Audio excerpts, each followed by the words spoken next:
Lads, it's a massive Six Nations game tomorrow too in Cork, 4:45, Ireland against England. Hannah, like, this is difficult stuff, isn't it? I mean, last year England put 14 tries past Ireland. They won by 78 points, I think. The 2 years before that, they nilled Ireland 48 and 69-0 respectively. Things are a lot better for Ireland. We know that these days. Is the fact, Hannah, that Scott Beeman was there for 8 years as England coach, is that helpful in a way that he can say, look, I know these guys, I know how we can beat them? Yeah, Or it trouble them, I definitely should say. does. Yeah, it definitely does. I say that now, and like that was great, brought us great kind of, confidence last year in terms of your analysis that you're doing of them. Now the scoreline didn't suggest the same thing when you look at it, but it does bring you a great deal of confidence that he knows. But the same is on the other hand, they also know him really well. So there's that element of knowing what he's going to do. So it does bring an extra layer of kind of spice to it. He obviously feels the added pressure, I'm sure, as well, because he wants to, it's like going back to your kind of home place. You want to get the one up on them, and especially them coming to visit after the nature of last year's defeat was seriously disappointing. But I think you'll have heard the girls talking in the media, and Scott as well talking in the media this week, that, it's England. You don't need getting up for, and Quinny will tell you, you do not need getting up for England, no matter what has happened the year previously. I think over the last year, since Ireland have last met England, they're in the best place they have been in a great number of years, which is brilliant. I spoke last week about Ireland are looking to push the gap away from Scotland, Wales and Italy and make that gulf between us and them a lot more obvious, especially after the performances that Ireland put in the WXV1 competition. I think France, we saw green shoots of what's there and what's capable of being there. England, you mentioned it, they're a completely different beast even to France. So I think this is a really good opportunity tomorrow to test where we're at. And yes, going in as massive underdogs again, like we have over the last number of years against them, and I suppose as everyone does against England, and they're arguably the best team in the world, it's to see how far can we close that gap? How far can we push it for 80 minutes to keep with them, and what can we get out of it in a World Cup year? Quinny, England haven't lost in the Six Nations for 7 years. They've only lost 2 of their last 66 games. Now, both of those were against New Zealand, and of course, Ireland beat New Zealand at WXV1. So are you looking at that, Quinny, as the approach? It's like, look, we can do this against big sides. We've proven that. How do Ireland actually approach this game? Can you put yourself into the mindset from your own time as playing? Yeah, well, the women's team are actually staying in the hotel here in Cork at the airport, and they have a captain's run today. So I met some of the coaches last night, and look, I think they're very, very aware, and Hannah will know this herself. They're very, very aware and conscious of England's threats, their power, their quality. If you focus all week on how do we stop the opposition, it can be tricky at times. You've got to be aware of their strengths.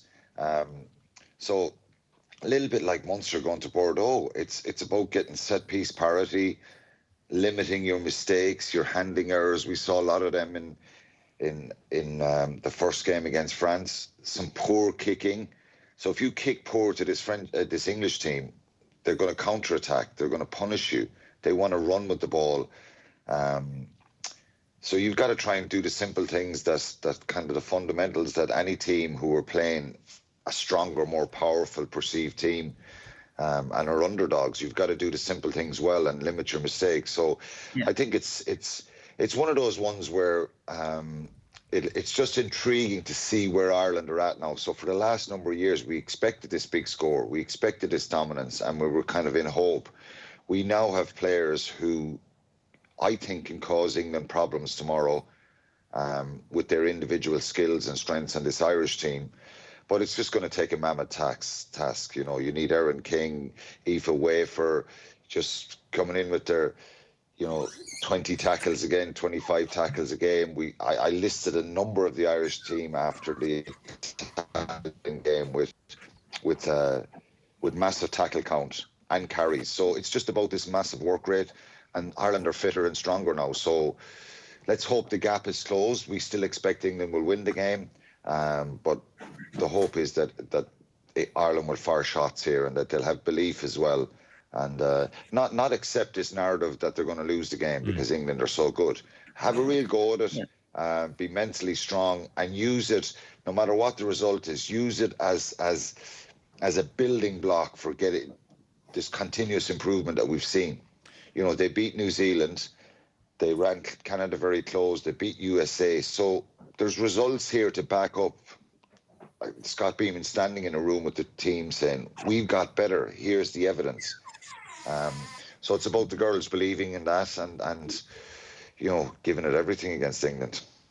Just before we go, Hannah, what do you make of the Ireland teams? We have Amy Lee Costigan captain again. We have Emily Lane back in at scrum half. It looks fairly strong, similar to the French game as well.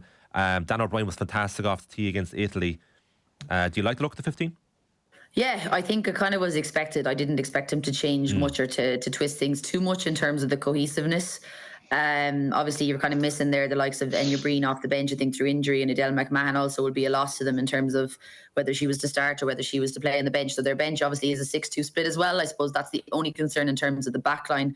There mightn't be as much cover there in terms of the versatility, because obviously Nicole Fowley, great to see her involved, but she exclusively would cover 10, really. But Vicky Killen obviously would be a big moment for her if she can get off the bench for her first Six Nations cap. But yeah, like I like the look of it. I think Quinny touched upon it there. Like Ireland, you can become overwhelmed in a week like this if you look at it probably from the defensive point of view of what you have to do, because we've seen this England team over the last number of years have that evolution under John Mitchell where he's literally letting them take the leash off and say play. They're more fluid, they're more unpredictable, the tempo and the ambition that they play with is probably next level.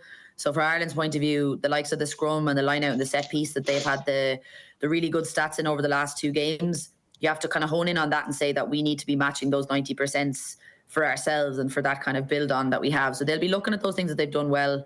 You talked about the kicking game. That has to be absolutely on the money. If you give Breach, Dow and Kildun any of those 3, like we saw last year in Twickenham, if you give them a sniff, you will be chasing shadows. So the girls will be looking to have that on the money. But again, Dana had a cracking game last week with the boot, and Italy, were the signs of a team that were really struggling to manage with it and eventually were under that pressure. So yeah, I think it's a case of build those layers to it, stick with them for as long as possible and really just close that gap. But yeah, it's probably the most exciting team that we went down with.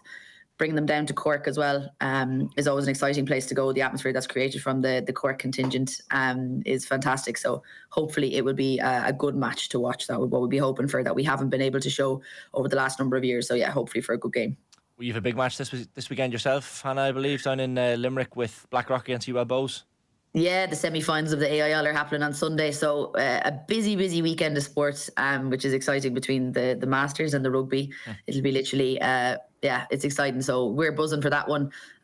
Going in as underdogs ourselves now on Sunday against UL Bows. We'll let them have that. We'll let them have that kind of title if we can clip them now when it matters the most. So we'll be hoping for a win for ourselves down in Limerick.